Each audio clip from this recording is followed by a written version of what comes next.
अस्सलाम वालेकुम dear students. इस लेक्चर में हम पढ़ेंगे सब स्पेस। तो जैसे आप ग्रुप थ्योरी में पढ़ते हैं एक ग्रुप और उसके बाद सब ग्रुप। तो सब ग्रुप क्या होता है? ग्रुप का ही एक पार्ट होता है, ग्रुप का ही एक हिस्सा होता है जो खुद भी वही प्रॉपर्टी रखता है जो ग्रुप की प्रॉपर्टी होती है। सेम वैसे ही सब स्पेस भी क्या होगी? एक वेक्टर स्पेस का सबसेट होगा, उसका कुछ हिस्सा होगा। वेक्टर स्पेस का कुछ हिस्सा, उसका कुछ सबसेट जो वही प्रॉपर्टी रखता होगा जो वेक्टर स्पेस में होगी। डिफाइन कर लेते हैं। Let W be a subset of vector space V, then W is subspace of V if W is itself a vector space. किसी भी वेक्टर स्पेस V का सबसेट W उस वक्त सब स्पेस कहलाएगा जब वो बिल्कुल W वाली सारी प्रॉपर्टी यानी वेक्टर स्पेस वाली सारी प्रॉपर्टी को होल्ड करता होगा, सेटिस्फाई करता होगा। वेक्टर स्पेस V के तो काफ़ी सारे सबसेट बन जाते होंगे, लेकिन सारे सबसेट सब स्पेस नहीं होंगे। उन सबसेट में सिर्फ वही वाले, जैसे आप वेक्टर स्पेस कोई भी हो उसके पावर सेट बना लें तो पावर सेट में सारे सबसेट होते हैं।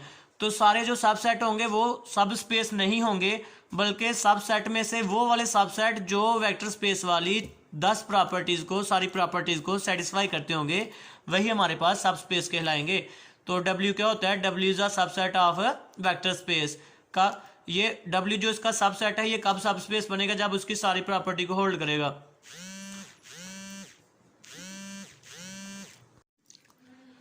तो ये W सबसेट है V का, उस वक्त सब स्पेस होगा जब ये V वाली सारी प्रॉपर्टी को, वेक्टर स्पेस वाली सारी प्रॉपर्टी को सेटिस्फाई करता होगा। पहली वही property W should be closed under addition. W जो है उस पर क्लोज का मतलब है क्लियर प्रॉपर्टी होल्ड करनी चाहिए। किसी भी U और V, अब ये जो है ना ये W से होंगे, जैसे पहले V से होते थे अब ये W के एलिमेंट होंगे। तो कोई से भी U और V W से होंगे तो उन पर ये वाली प्रॉपर्टी होल्ड करनी चाहिए कि उनका जो एडिशन करें तो वो भी W में मौजूद हो। उसके बाद W should be close under scalar multiplication. तो स्केलर मल्टीप्लिकेशन वाली प्रॉपर्टी भी जो है ना, K कोई स्केलर है और U W से है तो K U जो है वो W में होना चाहिए, स्केलर मल्टीप्लिकेशन भी। उसके बाद ये एसोसिएटिव है, तो एसोसिएटिव आपको पहले बताई हुई है ये। फिर उसके बाद आइडेंटिटी प्रॉपर्टी, फिर इन्वर्स प्रॉपर्टी, फिर उसके बाद कम्यूटेटिव, फिर उसके बाद लेफ्ट डिस्ट्रीब्यूटिव, फिर उसके बाद राइट डिस्ट्रीब्यूटिव, और उसके बाद दोबारा associativity with respect to multiplication. पहले हमने एसोसिएटिविटी की थी विद रिस्पेक्ट टू एडिशन, अब associativity with respect to multiplication, और लास्ट पे identity with respect to multiplication. तो W के बारे में आपको पता चल गया होगा कि एक ऐसा सबसेट V का, वेक्टर स्पेस का, जो V वाली सारी प्रॉपर्टी को सेटिस्फाई करता हो, हम कह देंगे कि वो हमारे पास क्या है? एक सब स्पेस है। तो वेक्टर स्पेस के बाद हमने रीड किया सब स्पेस को। सब स्पेस के बाद एग्जाम्पल देख लेते हैं इसकी, सब स्पेस की। अब उसके बाद एक मैं बात आपको बता दूं कि सब स्पेस चेक करने का एक शॉर्टकट तरीका भी है। सब स्पेस को चेक करने का एक शॉर्टकट तरीका भी है। शॉर्टकट तरीका क्या है? आप सिर्फ दो प्रॉपर्टीज चेक कर लें, आप सिर्फ जस्ट दो प्रॉपर्टीज चेक कर लें। अगर वो दो सेटिस्फाई होंगी तो बाकी वाली सारी की सारी ऑटोमेटिकली हो जाती होंगी। वो दो प्रॉपर्टी कौन सी हैं सब स्पेस को चेक करने के लिए? पहली U and V belongs to W, तो फिर U plus V also belongs to W। किसी भी UV जो W से बिलोंग कर रहे हैं उनकी एडिशन भी W से बिलोंग करनी चाहिए। पहली प्रॉपर्टी ये है कि वो with respect to addition close होना चाहिए, विद रिस्पेक्ट टू एडिशन उस पर क्लियर प्रॉपर्टी होल्ड होनी चाहिए। दूसरी प्रॉपर्टी क्या है?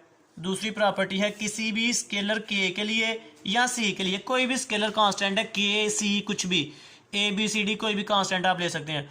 और U, ये तो K स्केलर है, U बिलोंग्स टू W, तो K के बारे में हम लिख लेते हैं K इज एनी स्केलर, तो ये जो K U है ये भी बिलोंग्स टू करना चाहिए W के लिए।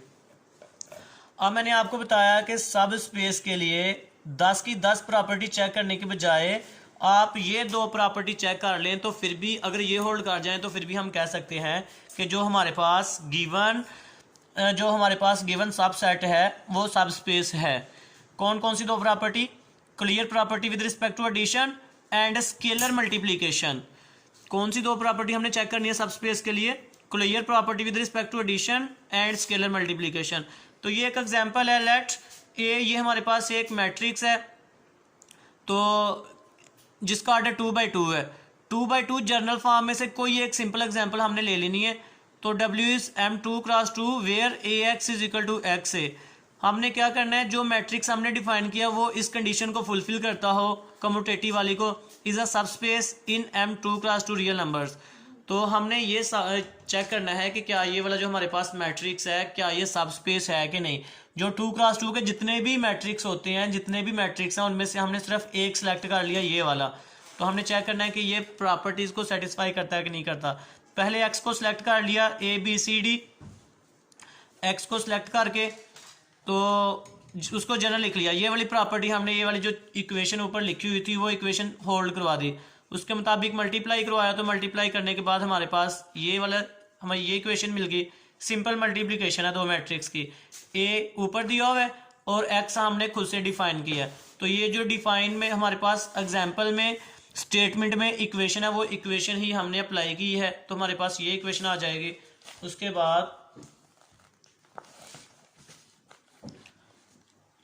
उसके बाद हम जो इक्वेशंस को आपस में हल करके ना, इक्वेशंस को आपस में हल करके तो दोबारा उससे W बनाएंगे। सो मैट्रिसेस, तो A की जगह A ही रह जाएगा, B की जगह A माइनस D आ जाएगा, D की जगह भी D ही रह जाएगा।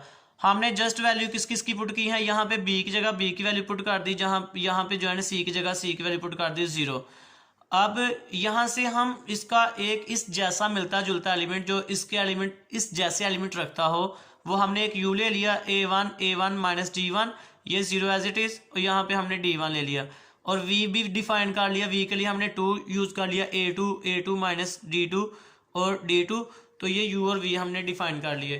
अब उन पर हमने दो प्रॉपर्टी चेक करनी है बस, जो मैंने आपको बताई है। पहली क्या बताई है? पहली प्रॉपर्टी मैंने बताई है कि आप सिर्फ clear property with respect to addition check कर लिया करें। तो U ये डिफाइन किया, V ये डिफाइन किया, दोनों को ऐड करते हैं U प्लस V। तो जो अगेन एलिमेंट आएंगे, जो अगेन हमारे पास मैट्रिक्स का ऑर्डर आया है वो कितने का आया है? 2 रोज 2 कॉलम।